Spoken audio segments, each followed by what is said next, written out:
This is the Big Nasty. Yeah, Big Nasty, Hall of Fame Tampa Bay Buccaneer fan, baby. This is Mike Allstott, Tampa Bay Buccaneers, and you're listening to the Cannon Fire Podcast. Cannon Fire Podcast, brother. You ain't listening, and you're missing out. Woo!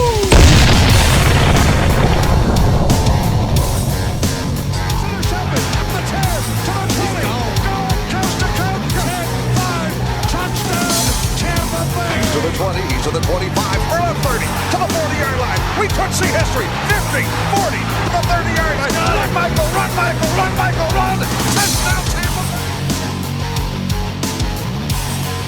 Bay. Welcome back, ladies and gentlemen, to the Cannon Fire Podcast. Today for episode 136.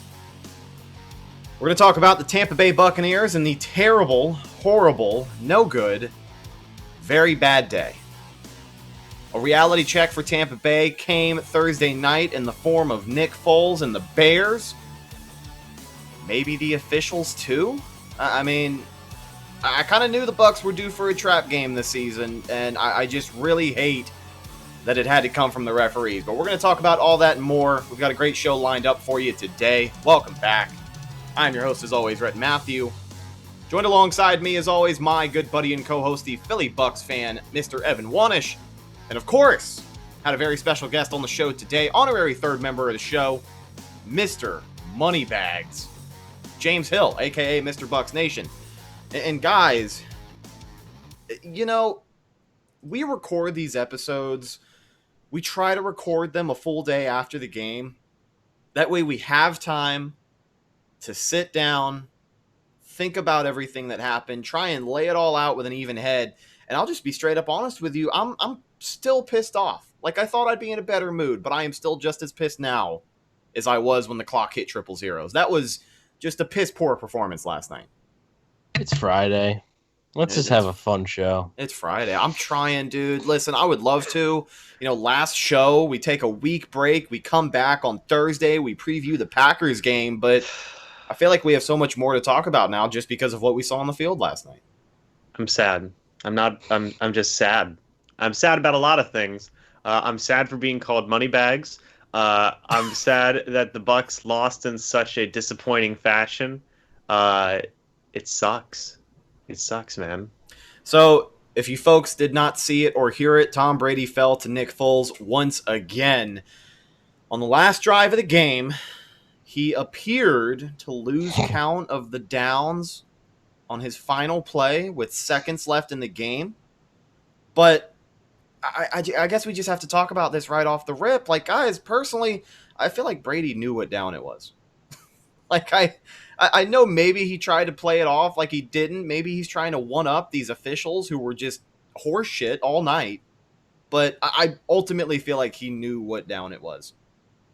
I don't know, because I think you can look at it from both perspectives that, yeah, maybe he was trying to get like a fifth down, get a little break. But at the same time, like, I would have believed it if the throw was different. Like, that throw was such a low percentage throw that he was trying to get a chunk play on. Like, that led me to believe that he truly thought he might have had another shot at it. So that was what is kind of holding me back from thinking, oh, he might have tried to get one. No, I don't know. I think just that throw, you know, that big chunk play trying to get 15, 20 yards there on a 4th and 6, that leads me to believe that he might have thought it was like third down, and okay, if you don't get it, you still got a shot. I feel like if he definitely knew it was 4th down, he would have at least just, I mean, he had Keyshawn Vaughn in the flat there. He might have gotten tackled, but it would have been close. But yeah, I mean, just a really weird way to end the game. And honestly, it didn't even impact, like, as we're going to talk about, like, that is such a minor thing in this game. Yeah. That, like, it doesn't really matter in the grand scheme of things. People will talk about it because it's the quarterback and stuff, but it's just such a minor thing. But it was a very weird way to end just such a funky, bad, awful game by the Bucs, but also just by the officials, by the Bears. Like, a lot of people are saying, oh, it's a great game. This wasn't a clean football game. Like, this was not really a great game in my eyes. This was Thursday night football at its finest. This is short 4-day week football. Yeah, exactly. I mean, I think people were just saying great game because the previous week it was Jaguars versus Dolphins. Right, exactly. People have been looking forward to some noticeable teams, and I mean, we definitely got that in the worst way possible Thursday night. James, your thoughts on last night's game? Well, let me tell you something about that Tom Brady fourth down thing. I mean, everybody's going to deny up and down. Everybody's going to say up and down. He knew it was fourth down. Bruce Arians said it. Tyler Johnson said it. I'm sure Tom Brady would say it if you asked him. At the end of the day, like Evan said, it doesn't matter. That's not why the Bucs lost that game for one fourth down play to end the game with like 30 seconds left. That's not why they lost. And we're gonna get the memes, we're gonna get all that stuff, and that's fine, whatever. If it was, some other quarterbacks, people would not be saying this. They'd be defending those quarterbacks, but it's fine. It's cool. It's cool. I'm not even mad. It is one of those things that I think is just going to go down in Tom Brady folklore for the rest of NFL history. Like, from now on, everybody's going to be like, did he know it was fourth down? And you're going to get a big chunk of people defending it. You're going to get a big chunk of people who didn't watch the game and are like, no way, he has Alzheimer's. He had no idea. But the fact of the matter is, just like both of you said, it does not matter. It's not the reason the Bucs lost the game. And with that being said, I think we're going to move on from it. But the Buccaneers lost the game the previous drive. Cairo Santos, the guy who couldn't make shit in Tampa, couldn't make it over 35 yards before this game, was just Mr. Automatic all night long. So with a minute and 17 seconds left on the clock, which, by the way, really thought they were going to burn clock a lot better on that drive, but it doesn't matter. They won the football game. Yeah, that's awful. That in an ideal world, you don't even give the ball back to Tom Brady. You don't do that. But yeah, the Bucs caught a break there. Yeah, 38 yards out from Cairo Santos. He seals the deal with a minute 17 left. 20-19, your final score. The Bears moved to 4-1, and the Tampa Bay Buccaneers are 3-2. The officiating was bad, but I think another tone that this game set was it was just a lack of discipline. I mean, all over the place. Like, it was ugly, ugly football. This is the shit that we expected to see week one. To see it, I understand the short week. I don't, the injuries, things like that, but discipline is discipline. It doesn't matter who you have on the field or who you don't. Disciplined football teams don't make the mistakes that the Tampa Bay Buccaneers did. The penalties for the Bucs, 11 on the night, 109 yards given up. I mean, what the hell, Evan? Like, it's not your fault, but I'm just asking you, like, what the hell do you make of this? Well, some of those penalties you can look back on and say they're bad calls, sure. But the fact of the matter is they were still called and they're still penalties. And anytime you have over 100 yards in penalties in a football game, you're not likely to win that football game. And the Bucs are lucky it was even this close. I think it's this close just because the Bears really aren't that great. Like, I had some people telling me, like, the Bucs were like, oh, the Bucs aren't on the Bears level, huh? Like the Bucs are the better football team. I truly believe that the Bucs are better than the Chicago Bears. But the self-inflicted mistakes that have come back to haunt this team time and time again every season, it always seems to cost them 1 or 2 wins in a season. Right? A lot of the times they just play bad and get beat, but there's always that 1 or 2 games where penalties are the reason they lost. The one, the Raiders game for 2016, that was in overtime. They had over 200 yards in penalties, I think, that game. I mean, that was the worst game I've ever seen from that. But yeah, you're not going to win many games having over 100 yards. I don't know. I know the officiating was bad. That's not. There was a lot of calls. The Bears got away with a lot, and the Bucs, were called on some that was But I mean, man, that one drive that the Bucs had, Ronald Jones. Well, for one, Ronald Jones gets the ball. This is, I think, a different drive. Ronald Jones runs the ball to the 30, and they end up kicking it from like the 34 or something like that. Like, how does that happen? It seemed like on every single drive, the Bucs would find themselves in a situation where it's, all right, 2nd and 24, 3rd and 30, 3rd and 35, 3rd and 18, just because of these penalties. And I mean, really, you shoot yourself in the foot with penalties, but your offense, regardless of if they're rolling or not, you're not going to get anything done if you're starting the drive 20 yards behind the first down marker. And it seemed like every single drive in that game, the Buccaneers faced a play where it's, first and a mile, second a mile, third and all day. Like it was ugly, and it was, playing from behind against themselves. Like that's the saddest part of it. Yeah, I mean, let's not take away the Bears' defense played really well, but the amount of penalties along this offensive line was just disgraceful. And you saw Brady get heat on the sideline there with Ryan Jensen. The reason I think he chose Jensen, so that was a 1st and 30. They threw a screen to Jaden Mickens. It got about 10 yards or so. And then, it's James. Yeah, rock and roll that. and Sean Pickens. That's the moment. That's that guy. So they throw the screen. It gets about 10 yards. And then after the play is over, Ryan Jensen, who, you could say it was a little bit of a soft call, but Ryan Jensen gets called for a personal foul, and that just kills it. You can't have that. And they had it too many times on Thursday night. These officials, I know that we brought it up briefly, but I legitimately think that there is a case here. Not that anything's going to happen. The Buccaneers could complain, the NFL reviews it, investigates it, sees that all the rest were born in Chicago, and they're like, yeah, that's messed up, but nothing's going to happen. So obviously the outcome of the game is not going to be changed. I don't think we're going to see that entire officiating crew fired, but I think the Buccaneers have a legitimate reason to go to the NFL and be like, hey, you need to look into this, because one drive in particular, the worst call of the football game. You brought up the Ryan Jensen personal foul. I think like 3 plays later, a Bears defender headbutted a Bucs player, and that didn't get called. There were guys being held to death all night long. Vita Vea, for another week in a row, was just gangbanged by the offensive lineman. I mean, they ripped his jersey off. It was ugly. You don't want to show it to your children. But the worst call, the icing on the top for me, 3rd and long for Nick Foles and the Bears. Game within grasp. Buccaneers have the lead. All the defense has to do, force a 3 and out, hang on to the football, get a first down or 2. This game's over. Buccaneers are 4-1. But nope. 3rd and 18?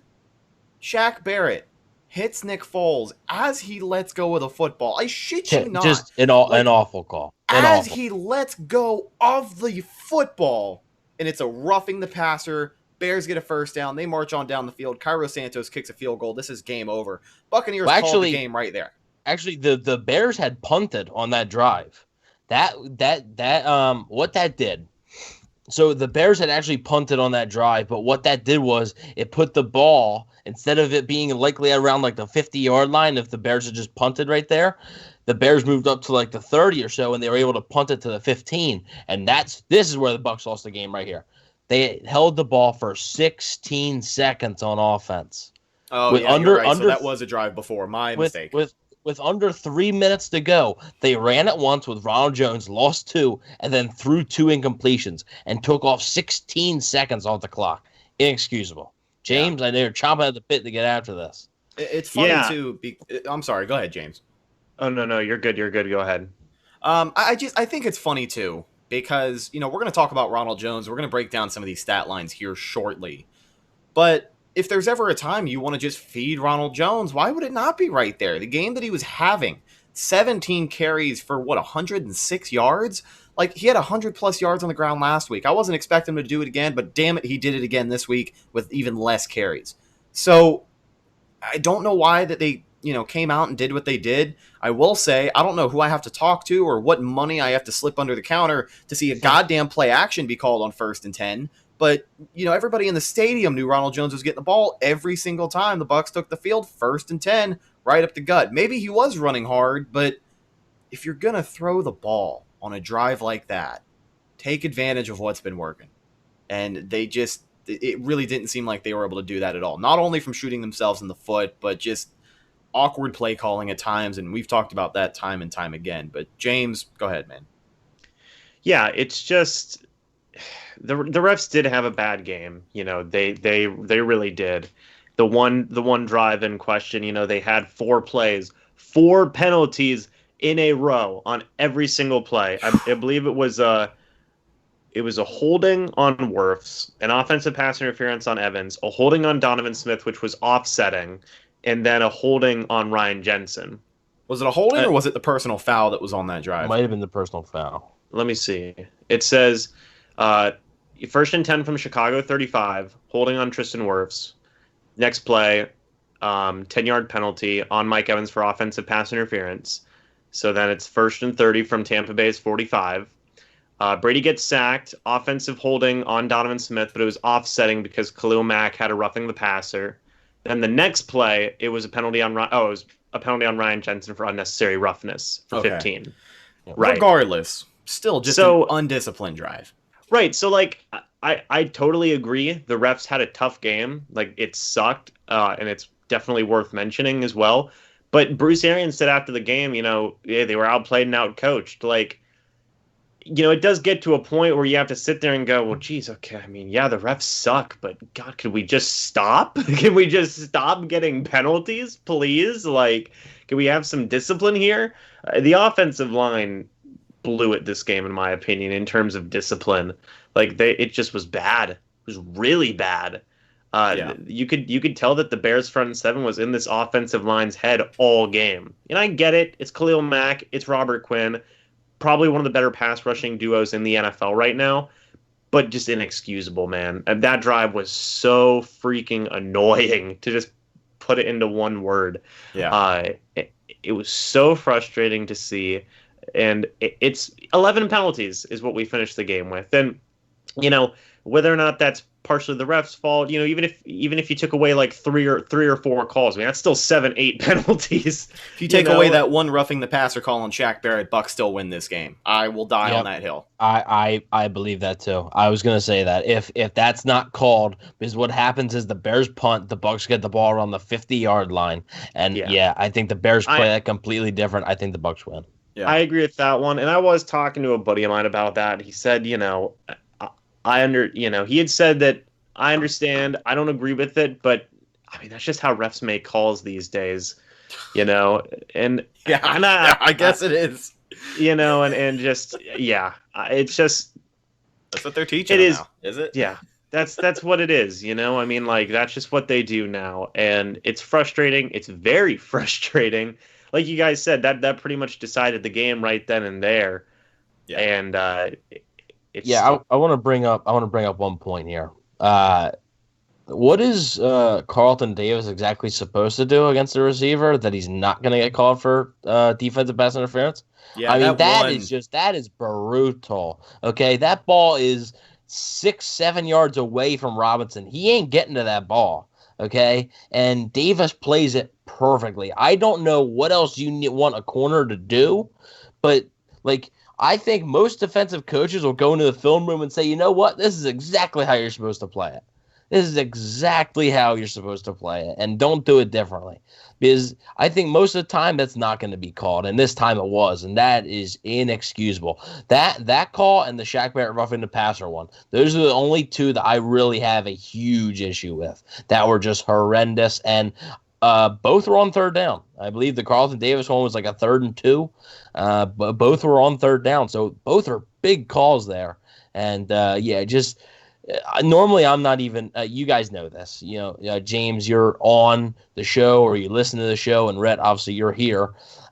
You guys know I'm not the blame the refs guy like every time, like, oh, it's the refs, but that was just some horrible officiating. And the worst thing, it didn't go both ways. I think that was the worst thing. It did not go both ways. And the Bears were doing things to the Bucs defensive line all night. If Vita Vea got held one more time, last week it was Shaq Barrett being held 3-4 times in the game. This week it was Vita Vea. I mean, they had their arms around him all game long, and nothing was called. They call the Shaq Barrett neutral zone infraction when the guard pretty much clearly jumped. That really changed. That was at the end of the half. That changed the whole half. Just some inexcusable stuff. Undisciplined from the Buccaneers, especially on that one drive where they had the 4 penalties in a row or whatever. But just some inexcusable officiating. And I can't believe the league let this crew on a primetime game with 2 3-1 teams. I can't believe the league allowed this crew to go out there. Yeah, the NFL should absolutely be embarrassed that it happened on a national stage. But with that being said, I want to move on, look at some stat lines really quickly. I'm going to say this. Short week, multiple injuries on offense for the Bucs, shitty officiating. The Bucs will be fine, folks. I still think this team will be fine. There's obviously still a lot more games out there left to win. But I will tell you something I'm thankful for, and I think a lot of people should be paying attention to and be thankful for as well. I'm thankful for everybody showing their true colors after the second loss of the season. I know that losing with Tom Brady is a generally new concept, but the Bucs aren't going to win every game that they play. And somebody said it better than I could, but it's one of those things where in the NFL, last week, Bucs probably didn't deserve to win that game, and they did. Last night, Bucs probably deserve to win that game, and they didn't. Shit happens. What are you going to do?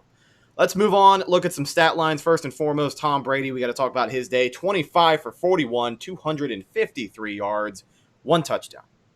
We talked at the top of the show about what had happened on that final drive, but Evan, what are your thoughts on Brady's day overall? Thought it was pretty pedestrian, but I think that's this is what it looks like when the offensive line doesn't hold up and you're missing some of your receivers. Godwin, Evans is clearly not 100%, right? Miller didn't have a catch. Clearly, I don't think he's at 100% either. You're missing Watson. Gronkowski even got a little banged up during the game. You were missing Howard. You're missing Leonard Fournette, even though he was active. He wasn't really going to play. This is what it looks Fournette, like. by the way, right? Yeah. I think he was basically used as they only had 2 running backs dressed, so I think they just wanted to dress 3. Yeah. So this is what it looks like when the offensive line cannot hold up. I'm sorry, and most quarterbacks are going to falter.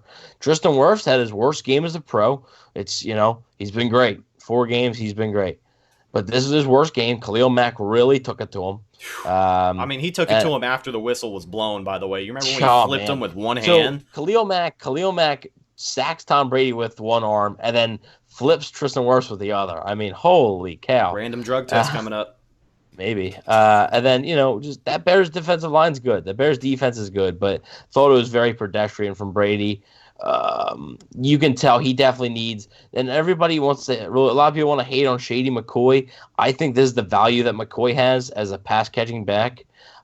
They need a guy like that desperately in this offense. And I think somebody thought they saw Brady sort of like lip that he needs a running back that can catch the ball. I didn't see that, but wouldn't surprise me. I did see him mouth on the sidelines to his offensive line. You guys need to wake the F up. Yeah, well, he had every right to be facts. That is not wrong. Yeah, he's spitting facts. So, I thought it was pretty pedestrian. James, did you see the same things I was saying? Yeah, I was a little surprised that he threw 41 times. I really, again, it's kind of in coaching a little bit. I'm not going to say I'm bashing the coaching staff here, but when Ronald Jones has 17 carries, he has over 100 yards. You would think maybe give him the ball a little bit more. And I do understand the idea of he was literally the only healthy guy, so you don't want to work him too much. But, obviously in that scenario, how close that game was with the success that they had in the running game versus this Bears defense, I would have liked to see them run a little bit more, but Tom Brady's tackles did him no favors in this game. Donovan Smith got beat a few times. Tristan Wirfs, like you said, had his worst game as a rookie, which again, it was against Khalil Mack. Again, he's probably the best pass rusher in the NFL. He's already been doing phenomenal against guys like Cam Jordan and Joey Bosa. So overall, I think that we were lucky that we didn't have a game like this from Tristan Wirfs sooner, Yeah. Oh, yeah. And I just remember the one play when Tom had to give himself up on a sack. Donovan Smith goes to help him up. And Tom just kind of has this look and he throws up a hand like this. I'm just like... He's just tired. He's just tired of seeing number 76 stand over him when he's flat on his ass, is what it is. Yeah. And, I know that a lot of the times it's really just crashing in on Donovan Smith for games like this. And, sometimes it's fair credit, fairly deserved. But Tom's tackles did him no favors. He was missing a lot of guys. Myself, personally, just saying, Jadon Mickens, 2 targets, 2 catches, 22 yards. Maybe he could have got a little bit more playing time. I don't know. But like you said, he was missing so many pass catchers.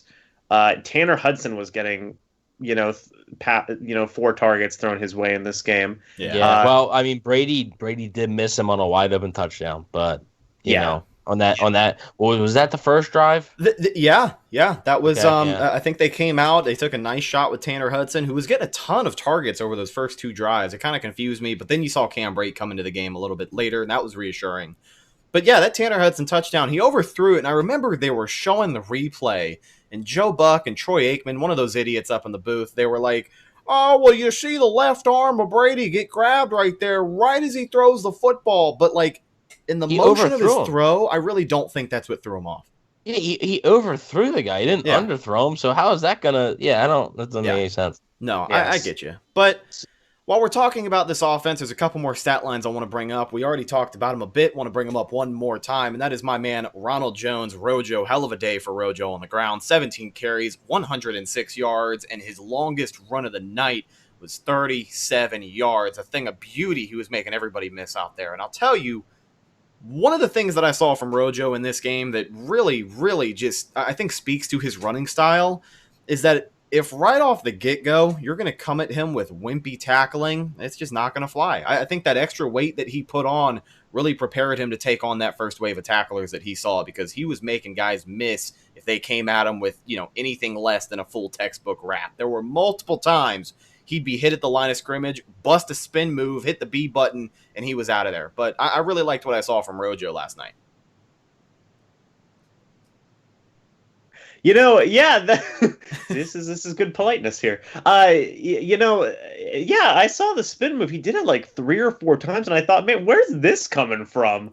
I was like, this is a nice little thing Rojo's got going on, and I think Rojo even said after the game he did not really realize that he was the only healthy running back after Keyshawn Vaughn had got just absolutely decimated by some hit that had happened to him. It was the fumble.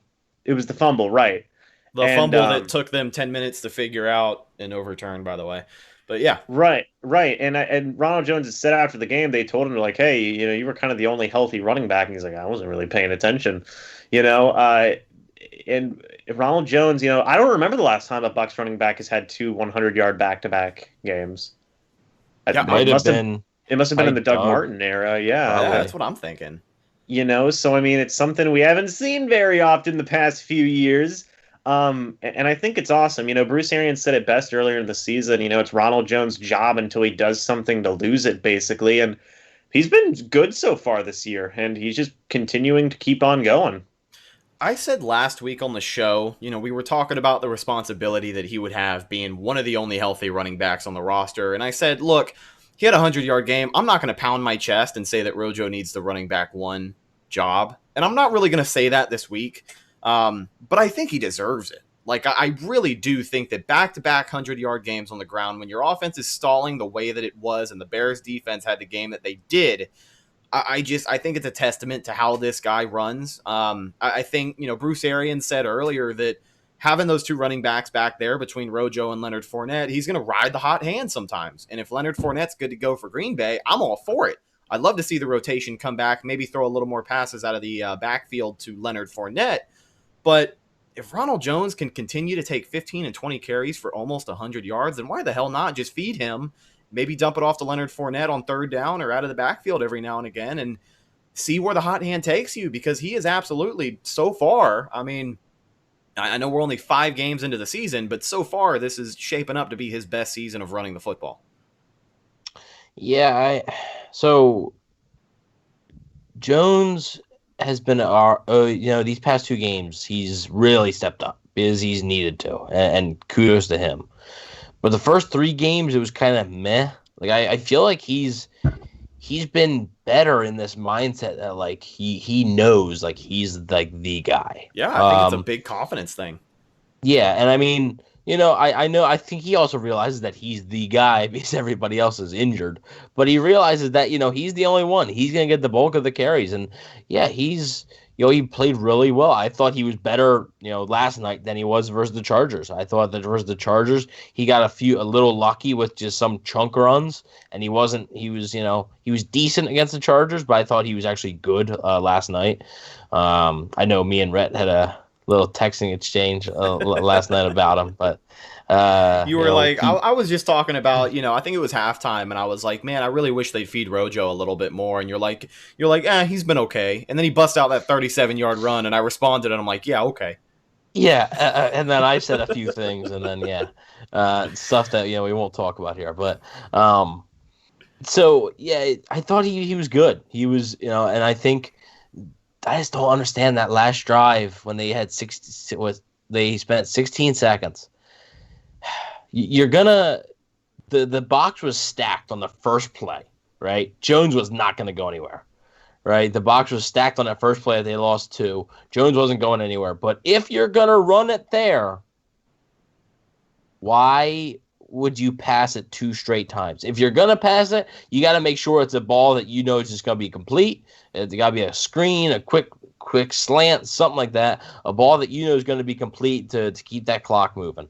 Just inexcusable. And I want to get into one after we're done the stats. I do want to get into one point about this offense that really sort of bothered me. So once we're done the offensive stat lines, I'm going to drop that little info on you all. Well, you can drop it here just shortly. This last stat line that we've got is a guy on the offense. He led the team in receiving last night. That is the 5th round pick, Mr. Tyler Johnson. A lot of pressure on him to step up this game as well. In the second half. Completely disappeared in the second half. Yeah, he did. But his stat line for the night, 4 receptions for 61 yards. We did see some impressive catches and runs from him, especially that one where he bounced off of the tackler and just kept going for, I think, another 10 more yards. But Tyler Johnson had a pretty good game, and I'll tell you what, I didn't expect to see the plays out of him that we did.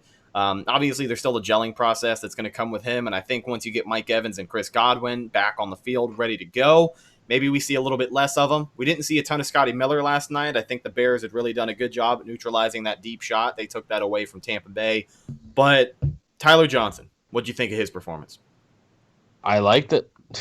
Simple. Tyler Johnson's one of my favorite draft picks this year, and I think he's going to keep proving to you that he can be that like depth guy and like the 4th wide receiver. There you go. James, what'd you think of that man, TJ? I thought it was good, like you said, kind of disappeared there in the second half. It's fine, it's whatever, it's not a big deal. Game's over now. We're on to Green Bay. But I thought it was really good. I thought obviously given all the injuries at wide receiver this week, somebody had to step up. Scotty, basically only had I think like 1 throw go his way, really. So it was basically Mike Evans, Jadon Mickens, and Tyler Johnson, and then I think Cyril Grayson was even getting out there a little bit. So somebody had to step up next to Mike Evans. Thankfully, it was Tyler Johnson. I don't know what this means in the future here, if he's going to get maybe some more opportunities. Maybe he'll dig into Justin Watson's snaps a little bit. Unsure. But this was a good starting point for Tyler Johnson, kind of like what with Keyshawn Vaughn last week, where, a lot of people were hyping him up. I could see people kind of in the Bucs fan base, maybe calling for, hey, maybe Tyler Johnson should get some more playing time. This could be a game that starts that kind of talk. I think depending on what we see out of Justin Watson and his status this week at practice, I would definitely call for more Tyler Johnson. I think after that, I think he at least deserves to get a few more looks before we make the ultimate decision. But, I mean, if Justin Watson's still up in the air with that injury, we very well could see some more Tyler Johnson against the Packers. But Bucs also do have that 10-day break in between, so we just have to wait and see what happens. But Evan, what are your thoughts on this offense, man? I'm very interested. So this is an offense and a coaching thing. One thing that is inexcusable to me. So early in the game, I think we can all remember it, the Bucs went for it on 4th and 1 from their own 19-yard line. Yeah. Ballsy. That takes. I personally, I'll admit, I tweeted out, I did not think they should go for that. I didn't. And really, Brady barely got that yard, by the way. Like, if he didn't pushed over the pile, then he wasn't really going to get it, I don't think. They barely converted it, and I didn't think they should have gone for it. I honestly, in that situation, I didn't. However, they did. They got it. Kudos. Later on in the game, you have a 4th and 1 on the Chicago 7-yard line, and you kick the field goal. You cannot You can't. I understand you're down 2 at that point. Well, no, what were you down? 16. Yeah, I think you were, weren't you? I forget. They were down 2. Whatever. They were down 2. Kicked the field goal, put Games them up. It put them up 17-16. Or I'm sorry, no, it put them up. They were down 1. Yes, thank you. They James. were down. Yeah, correct. They were down 1. I don't want to remember a lot about that game. The small details just make my head hurt after everything else. Yeah, that's right. Yeah, they were down. They were down. Yeah, they were down. What 17-16? They were down at the time. Yes. So you go for it on 4th and 1 from your own 19-yard line and convert, but yet the same exact one when you could have had the Bears on the ropes, man, and you have it on the Chicago 7-yard line, you kick the field goal. If you're going to go for it on 4th and 1 at your own 19, you got to go for it on 4th and 1 right there. That, to me, is inexcusable. It's cowardice. It is awful. It is terrible. I don't know if Tom Brady had the call. It didn't seem like he was too happy about it either in his press conference. Yeah. He was asked about it. He didn't seem too pleased that he said that there was no discussion about, potentially going for it, but he didn't seem too pleased about the decision. And to me, that is playing to lose. I think a touchdown there, the Bears would have needed a touchdown. I don't think the Bears were going to get a touchdown, and a touchdown there would have won the game for you. To me, that's inexcusable. Yeah. So can I just quick point. So Bruce had said, like, or I don't know if he had said this, but the idea is that you kind of like you take the field goal. Okay, we're up to trust the defense, right? In a way. Yeah, I mean that's basically the old football coach speak. Yeah. Technically, he was right because the next drive, the Bears 5 plays minus 7 yards ended up punting. And then we talked about it earlier. The Bucs obviously had that 3-play negative 2-yard drive that only took off 27 seconds off the clock. So technically, Bruce was right in a way. I mean, again, he probably should have went for it. I know I saw Twitter blowing up on it, but the defense did get the stop. It was just the bad play calling the drive after they got the ball back that resulted in them having to punt. Bears get the ball back, go down the field 32 yards, get the field goal. Here's what makes the entire thing that much more aggravating.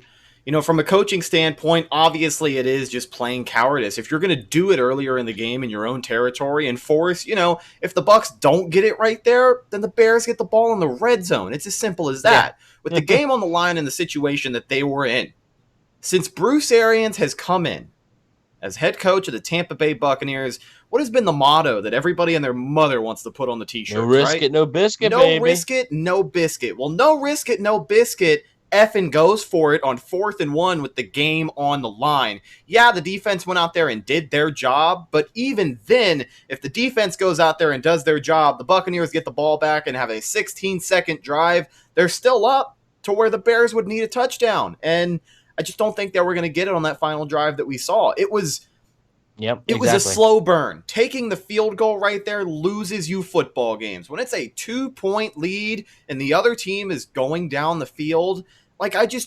you knew what was going to happen. It was a slow burn. It was a slow burn. It took forever. I knew it was going to happen. Personally, I thought Cairo Santos was going to kick the field goal with 8 seconds left. But no, he kicked it with 1:17 left.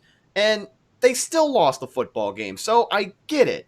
But if you're Bruce Arians and from day one you're preaching no risk it, no biscuit, we're going to take these shots that can, win us or lose us the game, all this stuff. It just, it's contradictory. It's exactly. It's what's the word? It's awful. It's being hypocritical. Yes. Exactly. And you're going for it on a 4th and 1 in the same game on your own 19-yard line. And then you don't, it's mind-boggling to me. I don't understand. There's so many questions about this staff right now. And yeah, no, they shouldn't be fired. Like, get out of here with that nonsense. But just why? Right. Tell me, I would love to just sit down with Bruce and Byron and just like, why? Yeah, I understand that the Bears offense is nothing to write home about and you trusted your defense. Yeah, whatever. But dude, if you don't get it, the Bears are backed up anyway. Yeah. The Bears are backed up inside their own 10. If anything, why would you not do that? It is idiotic to me. It truly is. That's dumb. Okay, and that is playing to lose the football game. That's all it is. And the more and more I look at it, yeah, absolutely. It would have been 23-17 if you most likely convert that 4th and 1. It would have been a first and goal situation. So I'm assuming that they would have gotten the touchdown. It would have been 23-17. You think the Bucs hold on to win? Because I do. I think they probably hang on to that, and it's just inexcusable. If you're gonna do it in a previous drive early in the game and be like, yeah, we're gonna put and that mindset when they were going for it on 4th and 1 right there, I was like, man, they want to put this team away. Like it was 10-0 at that point, and they were like, yeah, we want to put this team away. And obviously they didn't score a touchdown on that, which hurt them. Their red zone they were 1 for 3 in the red zone, not good enough. But just that's my own mini rant there. That's probably the most passionate I've gotten in a little bit here. I think it might be the most passionate you've ever gotten in the history of the podcast. It is ridiculous. Okay, it is ridiculous to preach just like you said, Rhett, from day one, just to preach this. You're going to be aggressive, and Todd Bowles is going to be blitzing and offense. We're taking these shots, and we're doing this and doing that. And you have the greatest quarterback of all time on your team, and the strength of your team is probably still the offense, even though it's a banged-up offense, and you've been running the ball good. You would have had so many options on that 4th and 1, and you kick that field goal. Inexcusable. Yeah, absolutely. I agree with you 100%. And I think while we are talking about it, while we are talking about coaching as a whole, I think what happened on the 4th down is inexcusable. I think it's something that just shouldn't happen. We've said it plenty of times in the last 10 minutes. But I want to talk about something else. I want to talk about this defense. Because while I think that they would have ended the game, I think they would have held on. I think they would have stopped Nick Foles. It wasn't like Nick Foles was having a blockbuster game. But I want to talk about the exploitation of this defense. Actually, first off, I want to talk about this really quickly. Some really bad news about this defense moving forward. We lost Vita Vea for the season. We haven't talked about that at all. We haven't because it sucks to talk about, but probably the biggest force out of anybody on that defensive line was Vita Vea. He was playing like the best nose tackle in the NFL this year, snapped his ankle last night. He is out for the season. Buccaneers were getting MRIs today. It hasn't been officially confirmed, but it's been all but confirmed. So expect that news to come out a little bit later today if you're listening on Friday. But this defense, you lose Vita Vea. But teams are figuring us out. I mean, the lack of adjustments that we saw from Tampa Bay's defense playing soft-ass coverage. Not sure why Carlton Davis is lined up 10 yards off of the wide receiver every single play. The wide receiver sees that he's lined up, sits right there, and they exploit that little corner of the field to check down for 6 or 7 yards. And this is how it went. What felt like every single offensive drive for the Bears. Yeah, check down. The Bears weren't pushing the ball down the field at all. Check down. Check down. First down. Check down. First down. Check down.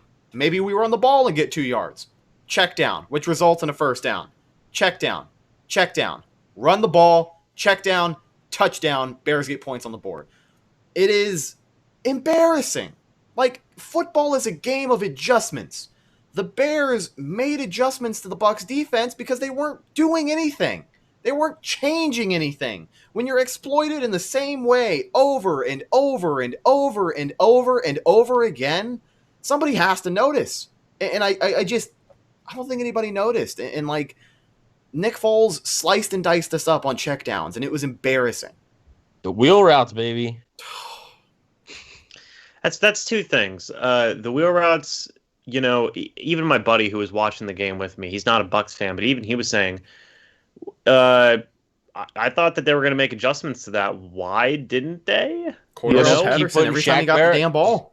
Just keep putting Shaq Barrett in coverage against a running back. It'll work. And well, the second thing, too, is, I mean, it was pretty... You can just look at the stats. Allen Robinson, 16 targets.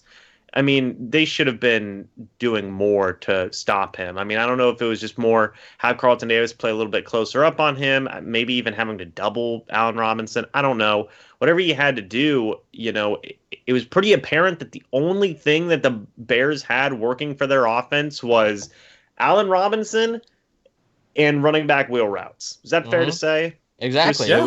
It was to David Montgomery, or was there, Cordell Darnell, Patterson? they got Darnell Mooney, the rookie, who looked pretty good too.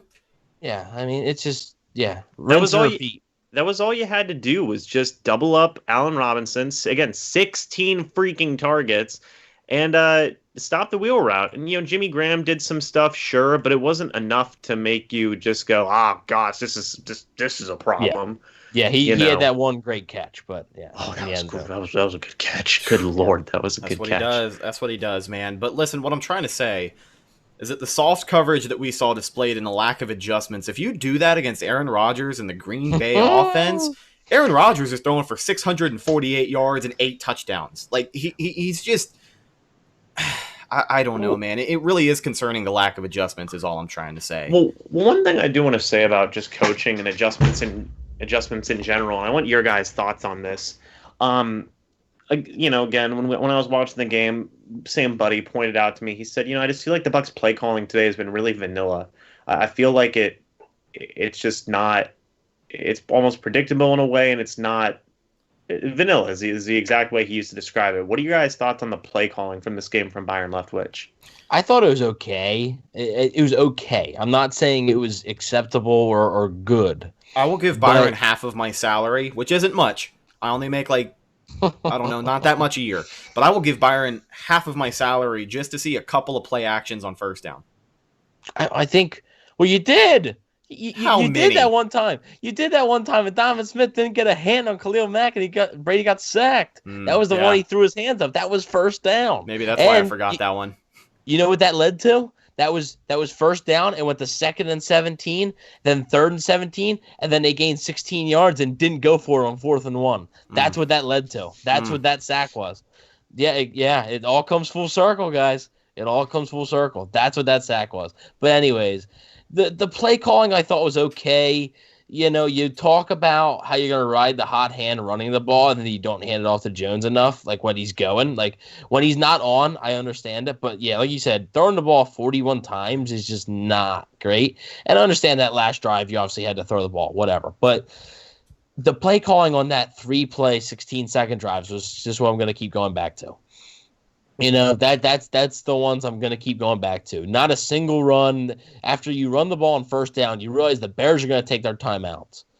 So why not just run it 2 more times? And hopefully you can gain, 5 or 6 yards and then just punt. Don't stop the clock. Come on. Like, that was my biggest thing with the play calling. Other than that, I think people are expecting, like, people are looking around the league and they're looking at Kansas City and Baltimore and LA and all these, like, younger coaches and good play callers and stuff, like, creating these awesome play designs, and they're expecting their team to do it. But not everybody is like that. And I think Byron is better than some people give him credit for. But, I mean, last night it did seem like it wasn't conservative because they threw the ball 41 times. So it wasn't conservative, but it did seem like it was kind of bland at times. And maybe that's because the weapons weren't there. Mike Evans clearly wasn't 100%. Obviously, Chris Godwin not being there, O.J. Howard not being there. But Chris Godwin's coming back, but O.J. Howard, you better get used to it. He ain't coming back. So, go ahead. Well, like you said, I mean, if the weapons aren't there, run the ball. Yeah, exactly. Yeah. I mean, it's simple, and they just didn't do it.